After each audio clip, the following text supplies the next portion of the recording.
ശരി, ഇതൊക്കെ എന്തുതരം മാനസികാവസ്ഥയാണെന്നാണ് മനസ്സിലാകാത്തത്. നന്ദി ശാന്തകുമാർ വിവരങ്ങൾക്ക്. കോഴിക്കോട് വടകര പതിയാരക്കരയിൽ ഭിന്നശേഷിക്കാരനായ യുവാവിന് കുത്തേറ്റു. കൽത്തപ്പമുക്ക് സ്വദേശി സിറാജിനാണ് കുത്തേറ്റത്.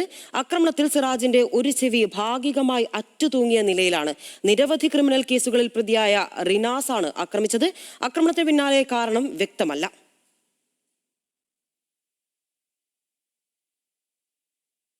ഞാനും സുഹൃത്തും കൂടി ബൈക്കിൽ വരുമ്പോഴാണ് പിന്നിൽ നിന്ന് ഓടി വന്നിട്ടാണ് എന്നെ കുത്തുന്നത്. കത്തി കൊണ്ടാണ് കുത്തുന്നത്. എൻ്റെ സുഹൃത്ത് അവസാനം ബഹളം വെച്ചപ്പോൾ ഇടവിൽക്കാർ നാട്ടുകാരെല്ലാം വന്ന് പിടിച്ചതിന് ശേഷം ഞാൻ രക്ഷപ്പെട്ടു. വിവരങ്ങളുമായി ബെൻസൺ ബാബുവാണ് ചേരുന്നുള്ളത്. ബെൻസൺ, ഇതിപ്പോൾ ആക്രമണത്തിന് പിന്നിലെ കാരണം വ്യക്തമല്ല. അതിക്രൂരമായാണ് ആ മനുഷ്യനെ ആക്രമിച്ചിരിക്കുന്നത്.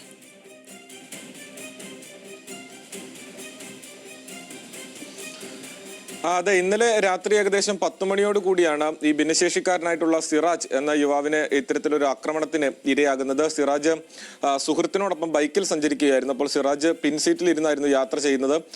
ഇങ്ങനെ ബൈക്കിൽ പോയിക്കൊണ്ടിരിക്കുമ്പോൾ ഈ ആക്രമിച്ച യുവാവ് ഇയാൾ പിന്നാലെ മറ്റൊരു ബൈക്കിൽ എത്തുകയും ഇദ്ദേഹത്തെ ആക്രമിക്കുകയുമായിരുന്നു. കത്തിവെച്ച് കുത്തുകയായിരുന്നു എന്നുള്ളതാണ് പരാതിയിൽ പറയുന്നത്. ഈ ആക്രമണത്തിൽ സിറാജിന്റെ കഴുത്തിനും പുറത്തും ചെവിയിലും ഗുരുതരമായി പരിക്കേറ്റിട്ടുണ്ട്.